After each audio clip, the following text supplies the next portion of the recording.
वो भी हमारे इस विधानसभा को और हम सबको एक डिजिटलाइज प्लेटफॉर्म दे करके एक हमारे लिए एक बेहतर कड़ी जोड़ने का एक प्रयास कर रही है। इसमें कुछ चुनौतियों के बारे में भी मुझे बताया गया है, जो थोड़ा सा इसमें सुरक्षा को लेकर के उस पर भी, चूंकि आज अध्यक्ष जी ने कहा है कि यहाँ ट्रेनिंग की भी व्यवस्था है और जो शंकाएं हैं उस शंकाओं को भी दूर करने का भी यहाँ प्रबंध है। लोग आए हुए हैं बाहर से मेहमान आज इस कार्यक्रम को हम लोग के सामने प्रस्तुत करने के लिए, तो उन सब से भी कैसे सुरक्षा इसमें हम लोग ये कर पाए, क्योंकि हम लोग अलग अलग जगहों पर ये हमें देखने को मिलता है कि जो डिजिटल तरीके से हम काम करते हैं तो उसमें साइबर अपराधिक तत्व भी सक्रिय होते हैं। आपने सुना होगा कई लोग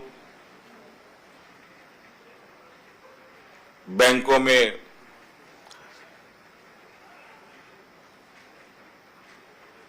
अपने तकनीकी व्यवस्थाओं का उपयोग करते हैं और साइबर अपराधियों द्वारा कई घटनाओं को भी अंजाम देते हैं। तो हमारे इस सुरक्षा को भी हम लोग बेहतर तरीके से समझ पाए, ताकि कहीं ऐसा ना हो कि हमारे प्रश्नों का हेर फेर हो जाए, हमारे प्रश्नों में गलत चीजों को, तथ्यों को डाल दिया जाए और ये जब बाहर आए तो वो एक उसका गलत इंटरप्रिटेशन लोगों तक जाए। ये छोटी छोटी चीजें हैं और मुझे लगता है कि आज तो शुरुआत है, जब हम इसके आदी होंगे तो हम उससे भी निपट लेंगे। क्योंकि अब पहले लोग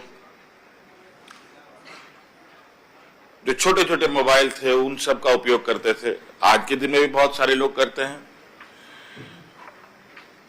और आज के दिन में सब एंड्रॉयड फोन यूज कर रहे हैं, सब धीरे धीरे आदी भी हो रहे हैं। तो इसमें भी हम जरूर बेहतर तरीके से इसके साथ हम लोग भी आगे बढ़ेंगे। और जो कई चीजें हैं, रात के 2 बजे 3 बजे सभी माननीय विधायकों के घर में अगले सुबह का कार्यवाही के पूरी कागज का पुलिंदा डालना, चाहे ठंड हो या चाहे गर्मी हो, चाहे बरसात हो, चाहे धूप हो, विधानसभा के कर्मचारियों का एक ड्यूटी बना रहा, उससे भी निजात मिलेगा। कई प्रश्न ऐसे हैं जो माननीय विधायक लोग पूरी रात उस प्रश्न को सदन तक पहुंचाने के लिए रात भर जुगत लगाते हैं, उससे भी आपको निजात मिलेगा। तो कई सारी चीजें हैं जो इस एप्लीकेशन के माध्यम से आप अपने काम को बेहतर ढंग से कर सकते हैं।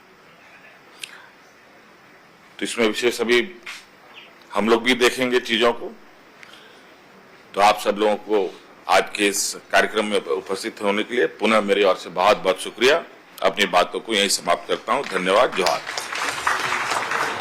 आप जैसे जानते हैं, कोई भी नया होता है, चाहे आपके माध्यम से हो, आपके जीवन में सुधार लाता है, टाइम कम लगता है। जिस तरीके से आप कोई भी आप जोमेटो ले, खाने की चीजें पहले हमको रेस्टोरेंट में जाके खाना पड़ता था और टाइम लेकर आना पड़ता था, परिजनों को इकट्ठा करना पड़ता था, तब हम जाते थे। आज हम घर बैठे जोमेटो से ऑर्डर करते हैं। सिमिलरली हमारे विधानसभा में, क्योंकि प्रश्न जब पूछे जाते हैं विधायक के द्वारा, तो रात में सब कतार में खड़े रहते हैं और ऐसा भी नहीं कि सबको सही समय मिल जाए।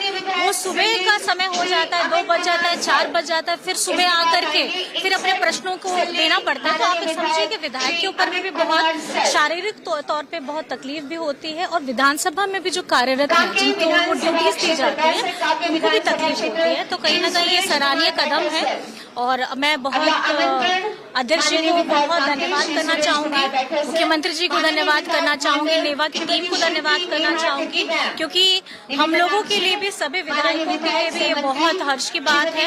अभी धीरे धीरे सब स्मार्ट हो रहे हैं कि स्मार्टफोन हाथ में है, तो अब स्मार्ट विधानसभा के तौर पे झारखंड विधानसभा जाना जाएगा, जिसके लिए मैं बहुत हर्षित हूँ। और अभी हम लोग भी सब कैंडिडेट हैं, हम लोग को भी बहुत कुछ सीखना है, तो मिलजुल करके हम लोग सब सीखेंगे। और मेरी तरफ से झारखंड सरकार को, विधानसभा को और नेवा की टीम को बहुत बहुत धन्यवाद है। बहुत ऐतिहासिक कदम है झारखंड के लिए भी, और हम लोग भी कई समय से, जब बतौर विधायक हम लोगों को 0 आवर में रात के 12 बजे सुबह 7 बजे दौड़ना पड़ता था, तो हम लोग भी सोचते थे कि पार्लियामेंट की तरह या फिर अन्य राज्य, हिमाचल प्रदेश है, इसकी तरह से झारखंड में विधानसभा भी कब पेपरलेस हो।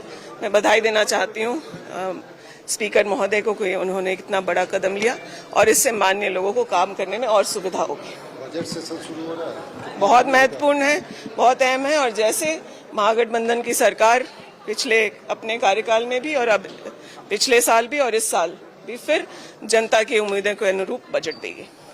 आपके राज्य की खबरें, आपके शहर की खबरें सबसे पहले जानने के लिए देखते रहें अमर उजाला। चैनल को सब्सक्राइब जरूर कर लें और पाएं हर अपडेट।